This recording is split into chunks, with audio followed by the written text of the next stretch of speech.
The day of my mother's funeral was supposed to be about saying goodbye, about honoring her life, her love, and everything she stood for. But instead, it became the day my siblings publicly tore me apart. The church was filled with people dressed in black, their faces heavy with grief, yet all I could feel was the weight of their eyes when my brother, Marcus, stood up during the reception and called me the disappointment of the family. His words sliced through the silence sharper than any knife. My sisters, Tasha and Renee, didn't even try to stop him. They nodded along, whispering to the guests, shaking their heads like I was some shameful mistake that had ruined everything. I stood there frozen beside Mom's framed photo, the smell of lilies filling the air, trying to keep my tears from falling. Every memory of her played in my mind, how she used to tell me, "Don't let anyone make you feel small, baby." Yet there I was, being humiliated in front of everyone who ever knew our family. The whispers started spreading fast, people turning their heads toward me, pity in their eyes. I wanted to scream, to tell them everything they didn't know. But I stayed quiet because I'd learned the hard way. Defending yourself only makes you look guiltier when people have already decided who you are. Marcus's voice got louder as he went on, talking about how I had abandoned the family, how I never did enough for Mom, and how I showed up only for the will. My stomach turned hearing that. They made me sound heartless, but none of them knew what I had sacrificed for years, what I had given up to take care of Mom when she was sick, even when they were too busy living their own lives. I had no fancy job, no big house, no social circle. Just long nights in the hospital, cooking her meals, managing her medications, and praying for her to get better. And when she finally passed, I thought maybe, just maybe, my siblings and I would find peace together. But instead all I found was anger. When the service ended, people came up to offer condolences, but my siblings' words had already poisoned the air. Tasha brushed past me like I was invisible. Renee gave me that same look she always did, the one that said you'll never be good enough. I helped the funeral director carry the last of the flowers to the car while they huddled in a corner, whispering. I could only imagine what they were plotting next. My heart hurt not just from losing Mom, but from realizing that my family was gone too. Maybe they had been gone long before this day. By the time we arrived at Mom's old house for the reading of her will, I was emotionally drained. The house smelled like her perfume, and for a moment I almost forgot all the pain. Her favorite gospel record was still on the shelf, her teacup still resting on the table like she just stepped out for a minute. But the peace didn't last long. The tension between us siblings was thick enough to choke on. Marcus was pacing the room, Tasha sat with her arms crossed, and Renee scrolled on her phone pretending not to care. I sat near the window, staring at the garden Mom loved so much, wondering what she would think if she saw how divided we'd become. The lawyer, Mr. Thompson, an old family friend, arrived shortly after. He was a kind black man in his late 60s with a gentle voice and eyes that had seen too much. "I know this is a hard day for everyone," he began softly, opening his briefcase. "Your mother wanted me to be here personally to read her final wishes." The room went quiet except for the creak of the floor and the ticking of the wall clock. My heart started pounding again. I didn't expect much, maybe a few sentimental things, maybe something small she had saved for me, but the look on Mr. Thompson's face told me there was more. Before he could start reading, Marcus interrupted. "Let's just get this over with," he said, his tone sharp. "We already know who deserves what." He smirked at me like he was certain Mom hadn't left me a thing. Tasha and Renee nodded, almost smug. I looked down at my hands, biting my lip to keep from crying. Mr. Thompson cleared his throat, clearly uncomfortable with their behavior. "Your mother was a remarkable woman," he said. "And she was very intentional with her words and her decisions." Then he began to read. "To my children, Marcus, Tasha, Renee, and my youngest, Naomi," the sound of my name made me sit up a little straighter. "I have left each of you something that reflects not only what you have given me in life, but what I hope you will find after I am gone." Marcus leaned back, crossing his arms, clearly expecting something big. Tasha's eyes were already gleaming with greed. "Me? I just wanted peace." But as the lawyer continued, their smugness started to fade. When he read what Mom had left for Marcus, it was a family heirloom, valuable but not what he expected. Tasha got something similar. Renee's turn came, and her face fell when she realized Mom's letter to her was more about reflection than inheritance. Then came my name again. Mr. Thompson paused, almost as if he was making sure he read it right. "To Naomi, my youngest child," he read slowly, "the one my siblings have called the disappointment, I leave not only my gratitude for her love and patience but also something I trust will reveal the truth about what really mattered in this family." The room went silent. Marcus's smirk disappeared, replaced by confusion. "What does that even mean?" he demanded. Tasha frowned, and Renee finally looked up from her phone. Mr. Thompson didn't answer. He simply reached into his briefcase and pulled out a sealed envelope with my name written on it in Mom's handwriting. My hands trembled as he handed it to me. The paper felt warm, as if her love still lingered through it. I didn't know whether to cry or to run. Whatever was in that envelope, I knew it was going to change everything. "Mom asked that you open this after I finish reading her will," Mr. Thompson said gently. "There's also a second document she wanted read aloud after Naomi opens her envelope." Marcus immediately protested, "That's ridiculous. Why does she get some secret message?" But the lawyer just looked at him calmly. Because those were her instructions. The tension in the room was unbearable.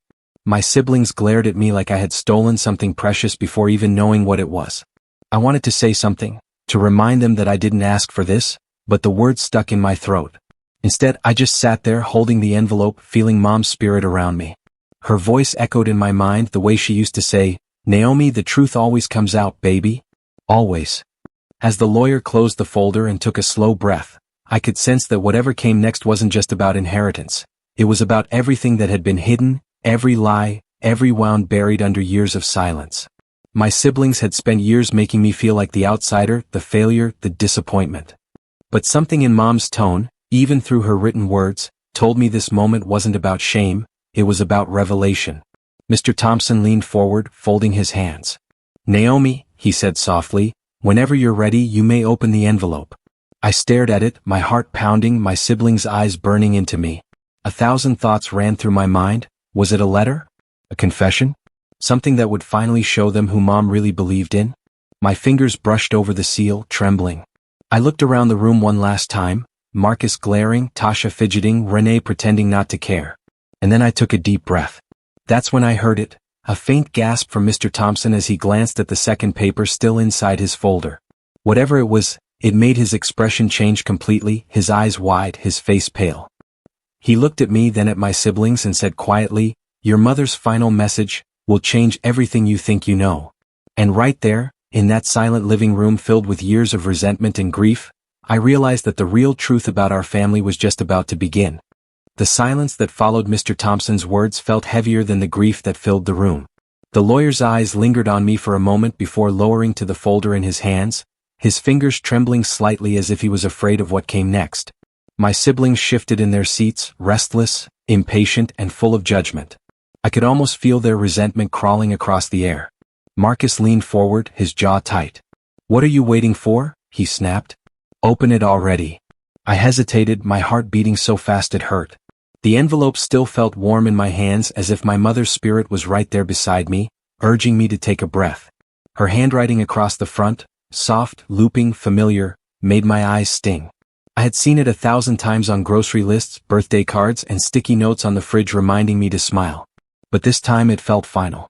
I wanted to hold on to that moment just a little longer, to feel her presence before opening something that could change everything. When I finally broke the seal, the faint scent of lavender drifted out.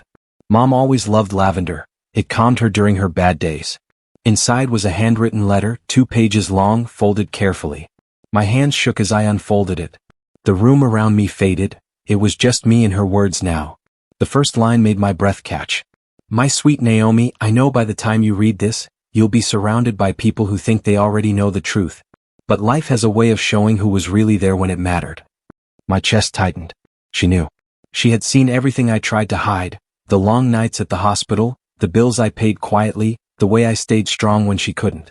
She went on to talk about the times I took care of her when no one else came around, how she wished she had said thank you more often. Tears rolled down my cheeks before I even realized it. But then her tone shifted. "There's something I need you to know and something they need to hear. I kept certain things quiet for too long, hoping the family would heal on its own. But silence can protect lies just as easily as it can protect peace." My hands froze halfway through the page. I looked up, feeling everyone's eyes on me. Marcus was glaring, Tasha's expression had softened slightly, like she was curious. But Renee just looked bored, though I could see her tapping her foot anxiously. I wasn't ready to read the rest out loud, not yet. Something told me these words weren't meant to be rushed.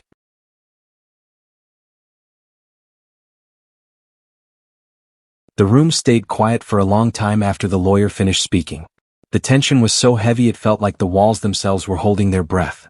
No one knew what to say. My siblings were staring at me as if I'd just stolen something right out of their hands. Marcus looked furious, his jaw clenched tight enough to crack a tooth. Tasha's face shifted between disbelief and guilt, and Renee just sat back in her chair, arms folded, her expression unreadable. I didn't say a word. I couldn't. Mom's voice still echoed in my mind, her words about truth, about how silence had protected lies. My whole life I had been painted as the family disappointment, the one who never achieved much, the one they all pitied. And yet, behind that label, I had quietly carried more than they ever knew. Now that the truth was out, part of me wanted to feel vindicated, but instead I just felt tired. Mr. Thompson cleared his throat softly, breaking the silence. Your mother wanted the safety deposit box opened within a week, he said. She said that what's inside will explain everything else. Marcus turned sharply toward him. And what if we don't agree to that? The lawyer didn't even flinch. Then you'll never know what she wanted you to understand, he replied calmly. But I'll tell you this, your mother was a woman of intention. If she left something behind, it's because she wanted peace for this family. Marcus scoffed, shaking his head. Peace? By giving everything to her? He gestured toward me. You call that peace? Marcus, Tasha said softly, but he ignored her. He turned back to me, his eyes burning with resentment. You think you deserve all this? You really think you're some kind of hero now? I took a shaky breath. I never asked for any of this, Marcus. You just what? He interrupted, his voice sharp. You just showed up when there was something to gain? I looked down at my hands, trying not to let the tears fall again. I showed up when Mom needed me, I said quietly. That shut him up for a moment. But his silence was filled with anger. Mr. Thompson started gathering his papers, sensing that things were about to get worse. I'll contact you all about the date for the deposit box, he said. Until then, I suggest you take some time to reflect. Your mother loved you all. That's what matters. He stood, gave me a gentle nod, and left the house. The sound of the door closing echoed through the quiet living room. Then it was just the four of us, and all the tension Mom's words had left behind. Tasha was the first to speak. Marcus, stop, she said, her voice trembling slightly. You heard what Mr. Thompson said. Mom made her choices. Marcus turned on her. You're really okay with this? She gets the house, she gets the truth, she gets everything, and we just sit here pretending it's fair. Renee finally spoke, her voice calm but cold. Maybe Mom had her reasons. Marcus glared at her. Oh, now you're defending her too? Renee shrugged. I'm just saying maybe we should wait before jumping to conclusions. That surprised me. Renee was usually the least emotional of us all.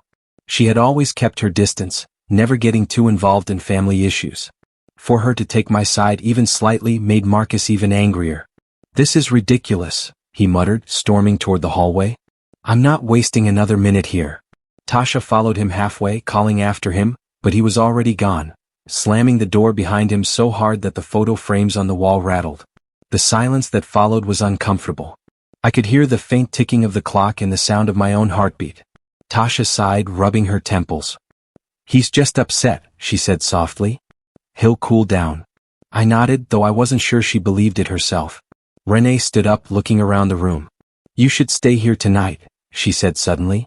The house is yours now anyway. We can deal with all this later. Her tone wasn't warm, but it wasn't cruel either. It almost sounded cautious. Thanks, I said, unsure what else to say. After they left, I sat alone in the dim living room, surrounded by memories. Mom's favorite blanket was still draped over the couch. Her old record player sat by the shelf, untouched since the day she got sick. I ran my fingers over the wooden coffee table, remembering how she'd scold me for putting my feet on it when I was younger. The house still smelled faintly like her, vanilla and lavender, soft and familiar. For a moment, the anger and confusion faded, replaced by sadness. I missed her voice. I missed her laughter. I missed the way she could make everything feel okay even when it wasn't. But underneath the grief, a new feeling was growing, unease. What exactly was in that safety deposit box? Why did Mom sound so serious about it in her letter? The words, "The truth will explain everything they don't understand yet," kept circling in my mind. That night I couldn't sleep. Every time I closed my eyes, I kept replaying the moment Mr. Thompson said, "Your mother's final message will change everything you think you know." The next few days were tense. Marcus ignored all of my calls. Tasha texted me once saying she was worried about him, and Renee, well, she was harder to read. She sent me a short message, "Let me know when the lawyer calls." That was it. When the day finally came, Mr. Thompson called early in the morning. His voice was calm as always. "Naomi, the bank confirmed everything. Can you and your siblings meet me tomorrow at noon?" I agreed, though part of me wanted to tell him I wasn't ready. That night, I went through Mom's old photo albums. Each picture told a story: birthday parties, holidays, family dinners. In most of them, Mom was smiling wide, holding one of us close. But as I flipped through the later pages, I noticed something strange. In the photos taken during her final year, Marcus and Tasha were rarely there. It was mostly me and her. In one picture, she was sitting on the porch holding my hand. On the back, she had written in her neat handwriting, "Naomi, thank you for never leaving." Tears filled my eyes again. I'd never seen that photo before. The next day, we all met at the bank. The tension was thick from the moment we arrived. Marcus refused to look at me. Tasha was trying to stay calm, and Renee just seemed guarded. Mr. Thompson greeted us and led us into a small, private room. He placed a small, worn-out metal box on the table. It was old, scratched, but locked tight. My heart thudded as he turned the key. When the lid opened, everyone leaned forward. Inside was a brown envelope, a small black notebook, and a set of old photographs tied with a ribbon. Mr. Thompson handed me the envelope first. "Your mother instructed that you open this one aloud," he said. My hands trembled again as I tore the seal. The letter inside was shorter than before but written in the same familiar script. "If you are reading this, Naomi, it means my truth is finally free. What's inside this box isn't just for you, it's for all of you. It's about our family's past and the choices that shaped everything. There were sacrifices made that none of you ever understood, and it's time you did." Marcus frowned. "What choices? What's she talking about?" I didn't answer. I reached for the notebook, flipping it open carefully. Inside were pages filled with Mom's handwriting, diary entries, dates, notes about hospital bills, names I didn't recognize. Tasha leaned closer. "What is this?" I scanned one page and froze. Mom had written about a man, someone named Daniel. The entry said, "I never told the children about Daniel. He helped me when things got bad. Without him, we would have lost everything." "Who's Daniel?" Renee asked, her voice low. I don't know," I said softly, my mind racing. There were more notes, about financial help, about keeping a promise, about protecting someone. The deeper I read, the more questions filled my head. Mr. Thompson watched quietly. "Your mother wanted you to see this together," he said. "But she also mentioned that some truths might hurt before they heal." Marcus leaned forward, his voice sharp. "Are you saying Mom had secrets from us?" The lawyer hesitated. "It seems she did." My heart pounded. Secrets? What? Hidden sacrifices. Suddenly, the picture Mom had painted in her letter began to blur. What if everything we thought we knew about her, and about us, wasn't the full story? As I turned to the next page, my eyes caught another line that made my stomach twist. "If something happens to me before I can tell them, Naomi will know what to do." My siblings stared at me in confusion, waiting for an explanation I didn't have. I could feel their suspicion building again, their anger simmering just beneath the surface. And though I didn't know what the truth was yet, I could sense it. Whatever Mom had kept hidden was going to tear open every old wound this family had buried. The answers were somewhere in that little black notebook. But the more I read, the more I feared that the truth my mother wanted to reveal might not bring peace at all. It might just destroy everything left of us. The room felt smaller with every page I turned, as if the air itself was tightening around us. The soft hum of the ceiling vent was the only sound filling the silence between each shaky breath. My hands were sweating as I flipped through Mom's old notebook, trying to make sense of her looping handwriting. Each entry seemed to pull another thread loose from the life we thought we knew. My siblings leaned closer now, suspicion, fear, and curiosity mixing in their eyes. The name Daniel kept appearing again and again, underlined in some places, circled in others. Mom had written about late-night phone calls, meetings she never told us about, and how he helped her save what was left of the family. There were also references to something she called the agreement. My pulse quickened as I read those words. Tasha's voice broke through the tension. "What agreement?" she whispered. I didn't answer right away. My eyes were scanning the next few lines. "Daniel said it's better if the kids never know. But I can't carry this secret forever." Marcus slammed his hand on the table, making me flinch. "Enough of this," he snapped. "Who is this man? What was Mom hiding?" Mr. Thompson's face remained calm, but his voice was measured. Marcus let her finish reading. "Your mother left this for a reason." But Marcus wasn't listening. He stood up, pacing the small room like a caged animal. "This doesn't make sense. Mom wasn't the type to hide things. She wouldn't. He stopped, his voice cracking slightly. She wouldn't keep something from us. I wanted to believe that too. But the more I read, the more I realized that maybe Mom had lived a life we barely understood. I turned another page and found an envelope taped inside. On the front, in her careful handwriting, it said, "To be opened only if they doubt me." My fingers trembled as I peeled it open. Inside was a folded document, an old bank statement, a letter, and a photograph. The photo made me stop breathing for a moment. It was Mom standing beside a man I didn't recognize, tall, dark-skinned, with kind eyes and a smile that looked almost familiar. They were standing outside what looked like a hospital. Renee leaned forward. "Who is that?" I shook my head. "I don't know." Marcus grabbed the photo from my hand, his eyes narrowing. "This guy, he looks familiar." Tasha frowned. "He kind of does. Wait." Her voice trailed off as she reached for the document still in my hand. It was a letter dated years ago before Mom got sick. I unfolded it slowly. "Angela, I've sent the funds as promised. I don't want the kids to know yet, it would only confuse them. You've done the right thing keeping quiet. We'll handle the rest when the time comes." It was signed simply Daniel R. The air seemed to vanish from the room. Renee stared at me. "Funds? What funds? Was he paying Mom for something?" Marcus threw the photo on the table. "Are you saying Mom took money from some random guy? For what?" My throat went dry. Maybe he was just helping her, maybe he was a friend. Marcus's laugh was bitter. "A friend? Come on, Naomi. You really think Mom would take money from a stranger and never tell us?" Renee rubbed her temples, whispering to herself, "Daniel R. Why does that sound familiar?" The tension kept climbing. Everyone was talking at once, voices overlapping, anger and confusion spilling out. Mr. Thompson finally raised his voice, firm but steady. "Enough. Your mother wouldn't have left this without a reason. We can't jump to conclusions." But I could see the doubt on his face too.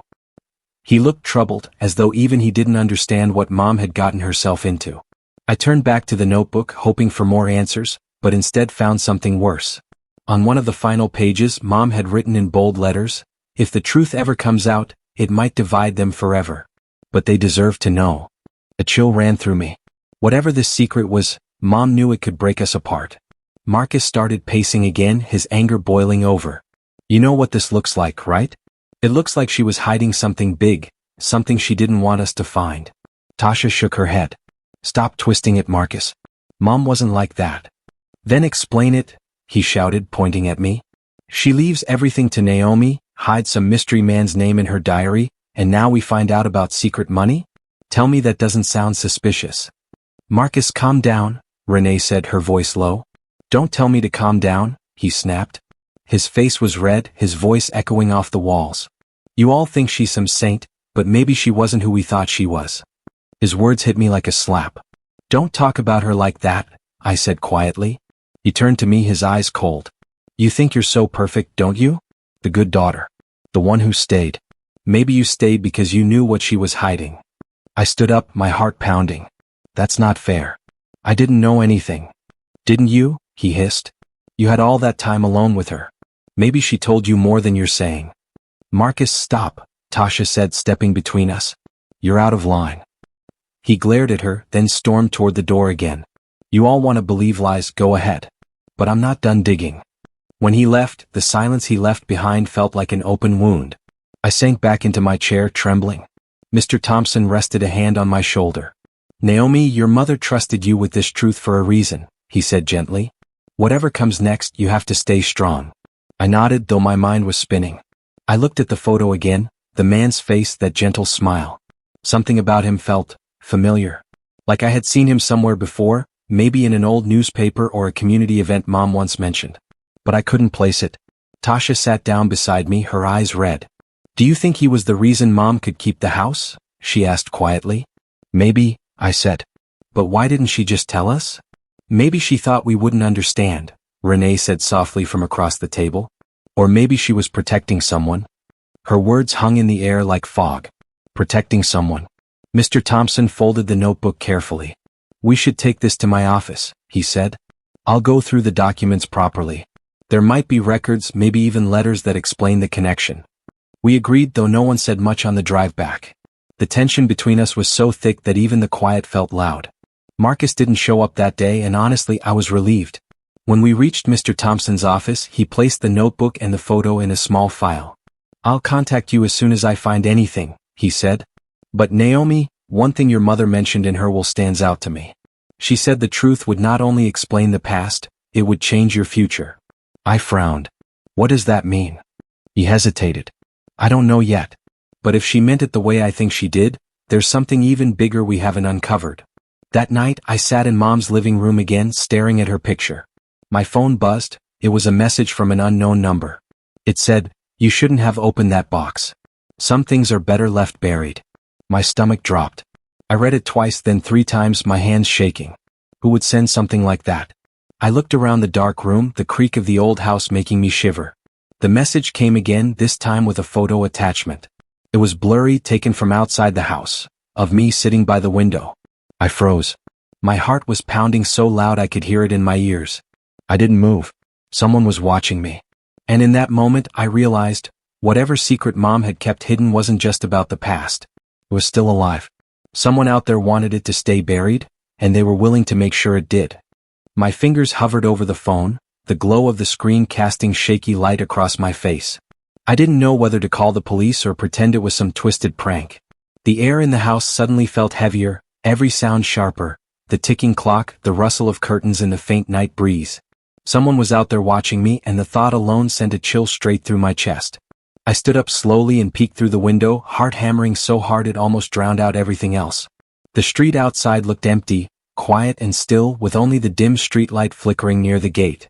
But the photo had been taken from close by, maybe from the driveway. My breath caught. The last time I'd been outside, I thought I'd seen a car parked a few houses down, a black sedan with tinted windows. It was gone now. I locked all the doors and sat back down, trying to think. Maybe Marcus had something to do with it. He was furious after the lawyers' meeting and had stormed out before we could calm him down. But would he really go that far? Maybe he wanted to scare me, or maybe someone else knew about Mom's secret before we did. The phone buzzed again. This time a voice note. I hesitated, then pressed play. "Naomi," a distorted voice said, low and unrecognizable. "You're digging into something that doesn't belong to you. Stop before it's too late." I dropped the phone. My pulse was racing, my throat dry. I wanted to scream but couldn't. I picked it up again and listened one more time, hoping I'd misheard, but it said the same thing. Just then there was a soft knock at the door. I froze, staring at the wooden frame, my mind spinning. It came again, slow, deliberate, and unsettling. "Who's there?" I called out, my voice trembling. "It's me," a familiar voice said. It was Tasha. I rushed to open the door, relief flooding through me. She looked shaken, her eyes darting around the porch before she stepped inside. "I've been trying to call you," she said. "Marcus just called me, he's freaking out." "What happened?" I asked. She took a deep breath. "He said someone broke into Mom's old storage unit tonight. The lock was smashed. He got there just after the police were called." My stomach twisted. "What did they take?" "They don't know yet," she said, running a hand through her hair. "But Marcus swears he saw someone leaving in a black car." I felt my legs weaken. "A black car?" "Yeah," she said slowly. "Why?" I handed her my phone and showed her the messages. Her face went pale as she read. "Naomi, this isn't a coincidence. Whoever broke in is the same person who's been watching you." We sat in silence for a moment, the sound of the rain starting to tap against the window. The night outside seemed endless, like the darkness itself was hiding something. Then Tasha said, almost in a whisper, "Do you think Mom knew this would happen?" I looked at her, confused. "What do you mean?" "She always kept things locked up, documents, boxes, letters. Maybe that storage unit wasn't just for old stuff. Maybe she hid something there she didn't want anyone to find." Her words settled heavily between us. I remembered how Mom used to say, "Not everything I'm leaving behind is meant to be found." At the time, I thought she was talking about memories. Now I wasn't so sure. The next morning, we met at Mr. Thompson's office again. Marcus was already there, pacing the floor. His eyes were bloodshot from lack of sleep, and he looked both angry and scared. "They took something," he said the moment we walked in. "There was an old chest in the back of the unit. It's gone." "What was in it?" I asked. He looked at me like I should already know. "You tell me. You're the one who had all the time with her." Tasha jumped in.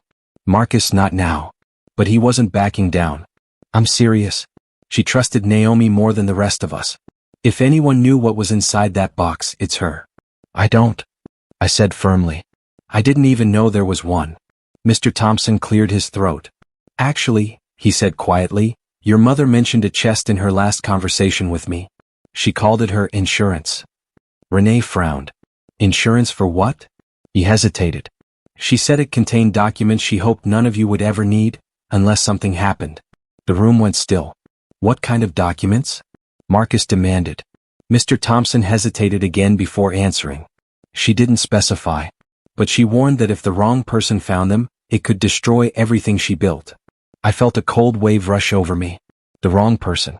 Whoever broke into the storage unit knew exactly what they were looking for.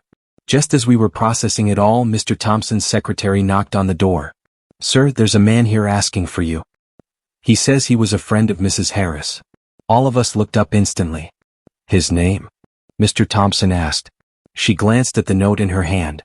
Daniel Ross. It felt like the air was sucked out of the room. We all froze, staring at each other. That name, Daniel R. was the same signature from the letters in Mom's notebook. Marcus's jaw tightened. Bring him in. The man who entered looked older than the photo I'd seen, but unmistakably the same person. His skin was deep brown, his hair graying at the edges, and his expression carried both calm and sorrow. He looked directly at me first, as if he already knew who I was. Naomi, he said softly. You look just like your mother. My voice barely came out. You knew her? He nodded. For a long time. I didn't want to show up like this, but after hearing what happened at the storage unit, I had no choice. Mr. Thompson motioned for him to sit. Mr. Ross, we found your name in some of Angela's old notes. Perhaps you can explain what connection you had with her. Daniel sighed. I was your mother's business partner, and her friend. Years ago, your family was in serious debt after your father left. Angela didn't want you children to suffer, so she came to me for help. I helped her save the house and set up a trust fund for all of you. Marcus's eyes narrowed. Then why didn't she tell us? Because there was more to it, Daniel said, his tone somber. We were being threatened by someone who wanted the property your mother owned. She made me promise not to tell you until she was gone. Tasha leaned forward. Threatened by who? Daniel hesitated. Her brother. The shock rippled through the room. Renee gasped. Uncle Peter? That can't be right. Daniel shook his head. I wish it weren't. But Peter forged documents, took money from her business, and when she confronted him, he swore she'd regret it. She hid the proof, those documents, in that chest. I felt dizzy. And now someone has it. He nodded gravely. Which means whoever broke in is either working for him, or is him. Went pale. What do you mean, burned? He whispered into the receiver. We all turned to him. He hung up slowly, looking horrified. They found the storage unit, burned to the ground. The words echoed in the room like thunder.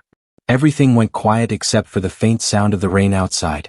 Whoever wanted to bury Mom's secret wasn't stopping. And now, it wasn't just about what she left behind, it was about what we might lose next. The room fell silent again, heavier than before. Mr. Thompson leaned forward. Mr. Ross, if this is true, that chest could hold legal proof of Peter's crimes. Without it, the family assets could be in danger. Daniel's eyes softened as he looked at me. Your mother trusted you, Naomi. She said one day, you'd know what to do if things ever reached this point. Before I could respond, Marcus's phone rang. He answered, and his face.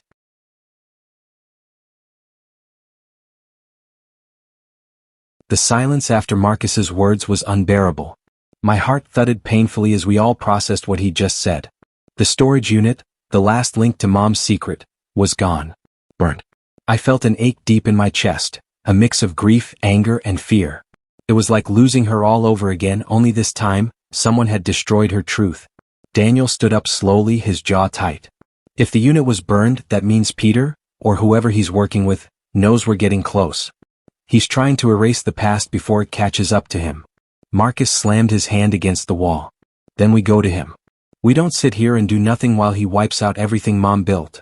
Tasha shook her head. We don't even know where he is, Marcus. He disappeared years ago after Mom stopped talking to him. Daniel looked uneasy. I might know where to find him. Everyone turned toward him. He hesitated for a moment, then said, Your mother told me that if something ever happened to her or to that chest, I should go to her brother's lake house.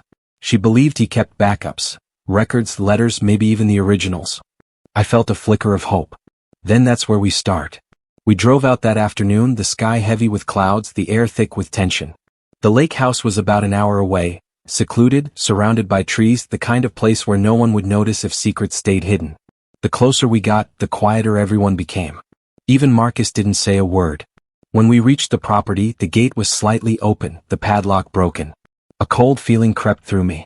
The gravel crunched under our shoes as we walked toward the house. The air smelled faintly of smoke, though not from fire, more like something recently burned in a fireplace. Daniel was the first to step inside. "Be careful," he warned softly. The place was dusty and dim, the curtains drawn. Papers were scattered across the floor, and the faint hum of a generator came from somewhere in the back. We moved carefully through the rooms, the wooden floors creaking beneath us. In what looked like an office, I noticed a metal cabinet pushed halfway open. Inside were folders marked with names, dates, and numbers. Tasha started sorting through them. "These look like property records," she whispered. "Some of them are in Mom's name." Renee picked up another file. "And these are bank transfers. Look, it's from Peter's account to hers.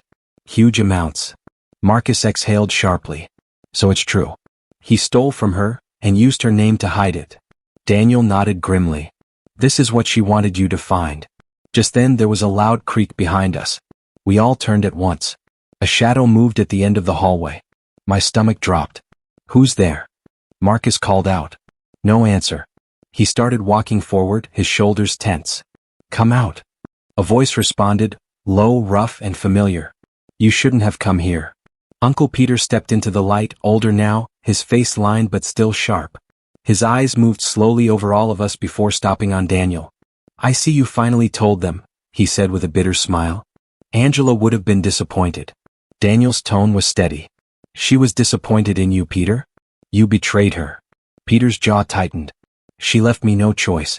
Everything we built together, she tried to take it from me. She never told you she wasn't innocent in all this, did she?" I stepped forward, my voice shaking. "You stole from her. You threatened her. She was scared of you." He looked at me then, his eyes cold. "And what do you think she was scared of, Naomi? The truth? Your mother wasn't just a victim. She was protecting something far bigger than money." My head spun. "What are you talking about?" He glanced at the files in Tasha's hands. "That trust fund she set up for you, it wasn't just family money. It was tied to my company. Her help, from Daniel? That was her way of covering what she owed me." Daniel shook his head. "That's a lie. She paid every cent back." Peter smiled faintly. "Oh, she tried. But she knew too much about where the money really came from. And when she found out I'd laundered it through her accounts, she said she'd expose me." I could feel the tension thickening. Marcus clenched his fists. "So you burned the unit?" Peter didn't deny it. "I couldn't let her ruin everything. Even after she was gone, I knew one of you would go digging." Daniel stepped closer. "You're done hiding, Peter. The truth's right here." Peter's eyes darted to the papers we'd gathered. Then, to my horror, he reached into his coat and pulled out a small flash drive, holding it between two fingers. "This is the only proof that matters. Without it, no one can touch me." Marcus lunged forward, but Peter backed up toward the fireplace. The drive slipped from his hand, landing on the floor. For a second, everything froze. Then Tasha grabbed it before he could. "Run!" Daniel shouted. We dashed out of the room, Peter shouting behind us. I could hear the sound of him stumbling, maybe tripping over the scattered papers. The rain outside had turned into a storm by the time we reached the car. My hands were shaking as I started the engine. We drove until we were sure no one was following. The air inside the car was thick with silence. Marcus finally spoke. "What's on that drive?" Daniel took it carefully from Tasha. "We'll find out soon." Back at Mr. Thompson's office, he connected it to his computer. A folder appeared labeled Angela_Harris_final. Inside were scans of documents, letters, and one video file. He clicked play. Mom appeared on the screen. Her voice was soft but firm, her smile faint. "If you're watching this, it means the truth has come out," she said. "I kept this secret to protect you, not from your uncle but from what his company was involved in. Years ago, I discovered he was using family funds to cover illegal deals. I couldn't report it without risking your safety, so I gathered the evidence and trusted Daniel to help me hide it. If Peter tries to erase my name, this will clear it." She paused, her eyes glistening. "And Naomi, I knew you'd be the one to find it. You've always had the strength I never did." I covered my mouth, tears stinging my eyes. The room was silent when the video ended. Marcus looked at me, his anger gone. "She trusted you for a reason," he said softly. Renee nodded. "She wanted us to finally know the truth." Mr. Thompson leaned back, exhaling. "With this, Peter won't be able to hide anymore. I'll send everything to the authorities." For the first time in weeks, I felt the weight start to lift. The lies, the pain, the betrayal, it all made sense now. Mom hadn't left me the inheritance because she loved me more. She'd done it because she knew I'd protect it until the truth was safe. But just as relief began to settle, Daniel frowned at the screen. "Wait, there's one more file." He clicked it open.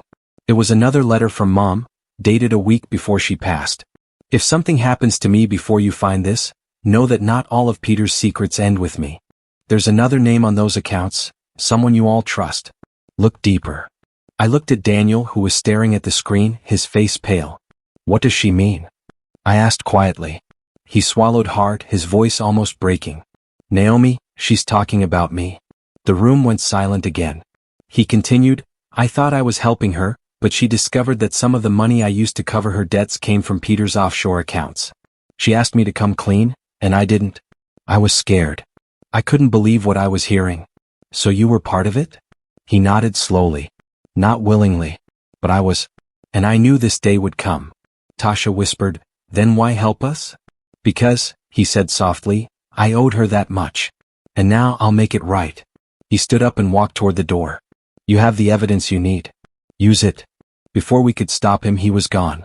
I stared at the empty doorway, feeling both betrayed and oddly at peace. The truth had finally come out, but it hadn't come without cost. When the police arrested Uncle Peter the next morning, the news spread fast. But Daniel Ross had vanished completely. The trust was cleared, our family's name restored, yet a part of the mystery still lingered. Sometimes I still wonder if Mom knew how deep it all went, or if she just trusted time to reveal the truth. Either way, she was right. The truth didn't just set us free, it changed everything. The weeks after Uncle Peter's arrest felt strange, quiet but heavy, like the silence that comes after a storm. The chaos was over, yet the echo of everything that happened still lingered in every thought, every memory. Our family had been torn apart, exposed, and somehow brought back together by the truth Mom had spent years protecting. I finally understood why she did what she did, why she stayed silent even when it hurt. She wasn't trying to hide shame, she was trying to shield us from danger. The police investigation wrapped up quickly once Mr. Thompson handed over Mom's files and the flash drive. The evidence was impossible to ignore: bank records, fake property transfers, and signed documents linking Uncle Peter's company to illegal dealings. He was charged with multiple counts of fraud and money laundering. When the news broke, people in town couldn't believe it. To everyone else, Peter Harris had always been the successful, charming businessman who donated to local schools and helped fund community centers. But behind that polished smile was someone who'd nearly destroyed his own sister's legacy. Marcus, Tasha, and Renee each reacted differently to the aftermath. Marcus was quiet for days after Peter's arrest. He stopped blaming me, stopped arguing about the inheritance, and started showing up again, for family dinners, for late-night calls, even for small things like helping fix Mom's garden gate. It was his way of making peace, I think. He admitted one evening, while we sat on the porch, that he'd been angry for all the wrong reasons. "I thought you were her favorite," he said softly. "But you were just the one carrying what she couldn't." Tasha went back through Mom's old journals, organizing them neatly in boxes labeled by year. She said it helped her feel close to her again. Sometimes she'd call me just to read a line that made her laugh or cry. Renee took on the role of planner, helping Mr. Thompson settle the remaining estate issues. For the first time in a long time, we worked together instead of against each other. But Daniel Ross remained a mystery. The police never found him. They said he'd probably left the country before they could question him, and honestly, I wasn't surprised. I think part of him couldn't face what he'd done, or maybe he just didn't want to explain himself. Even so, I couldn't bring myself to hate him. Without him, Mom wouldn't have been able to protect us. Without his help, even if it was imperfect, the truth might have stayed buried forever. A month later, I received a letter in the mail with no return address. Inside was a simple note written in familiar handwriting. "Your mother believed in forgiveness. Don't let her lesson die with her. D." There was no signature, but I knew it was from Daniel. For a long time, I sat there holding that letter, not sure whether to be angry or grateful. In the end, I chose peace. Mr. Thompson helped me set up a charity in Mom's name using part of the inheritance. We called it the Angela Harris Foundation, dedicated to helping single mothers and families facing financial struggles. It felt right, like completing something she'd started but never finished. When we opened the first community office, I stood in front of the crowd with my siblings beside me, feeling a quiet strength in my chest. The pain, the betrayal, the confusion, all of it had led here. During the opening speech, I talked about Mom, about her courage and the truth she carried in silence. I didn't mention the crimes or the secrets. I just said she taught us the value of doing what's right, even when no one understands why. People clapped and I saw tears in a few eyes. That moment, I knew she'd finally been given the honor she deserved. Life slowly found its rhythm again. The house that once felt like a place of grief began to feel like home. I planted new flowers in the garden, ones Mom used to love, sunflowers, daisies, and lavender. The air smelled softer, calmer. Every morning when I watered them, I'd whisper a small thank you as if she could still hear me somehow. One day Marcus found an old photo tucked inside one of Mom's books. It was of her, young and smiling, standing with all four of us when we were kids. On the back she'd written in blue ink, "Family isn't perfect, but it's everything." We framed that photo and hung it in the living room. It became a reminder of how much she'd endured for us and how much we owed her in return. Not money, not apologies, but unity. Even the community began to see our family differently. People no longer whispered about the inheritance or the will. They talked about Mom's kindness, her work, her strength. Sometimes older neighbors would stop by to tell stories about how she helped them pay rent or looked after their kids when times were hard. It was those moments that made me realize she had been quietly changing lives all along. The hardest part was learning to forgive myself. I carried guilt for a while, guilt for not seeing what she was going through, for thinking I'd disappointed her when in truth she was proud of me all along. One evening as the sun was setting, I sat by her favorite chair with her old photo album. I found a note she'd left behind that I hadn't noticed before, tucked between the pages. It read, "If you're reading this, it means I'm at peace. Don't live in anger, my love. You've always been my greatest strength. When people hurt you, let it teach you compassion. When life tests you, let it show you your own power." I cried quietly that night, not out of sadness but out of gratitude. Her words were like a final embrace, a promise that even though she was gone, she'd never really left us. Months later, when Uncle Peter's trial began, I didn't go to court. Marcus and Tasha did, but I stayed home. I didn't need to see him face justice. I already knew he'd lost everything that mattered. Sometimes revenge isn't about punishment, it's about reclaiming peace. And that's what I chose. By the time the year ended, things had changed in ways I couldn't have imagined. The tension between us as siblings was gone, replaced by something stronger, understanding. We still argued, we still got on each other's nerves, but now there was love behind it. Real love. Renee decided to move back into the old family house with me. "It feels right," she said one morning as we drank coffee by the window. "Like Mom would have wanted us here." I smiled. "Yeah," I said. "She would have." Sometimes, late at night, I still hear her voice in my mind, gentle, steady, the same tone she used when I was a child. "You'll know what to do, Naomi." And now, for the first time, I believe her. I've learned that family isn't about blood or inheritance. It's about the choices we make when everything falls apart. It's about standing up when you could run, forgiving when you could hate, and finding light even in the darkest moments. Mom's story, our story, became one of redemption and truth. The disappointment label my siblings once threw at me during her funeral didn't sting anymore. It had lost its power. Because in the end, Mom knew who I was, and so did I. As I placed fresh flowers on her grave one morning, the breeze felt warm, carrying the soft scent of lavender. I smiled, whispering, "You were right, Mom. The truth really does set you free." And standing there under the golden light of a new day, I felt peace. Not the kind that comes from forgetting, but the kind that comes from finally understanding. That was her final gift to us. The truth, the healing, and the reminder that even after the hardest endings, love always finds its way back home.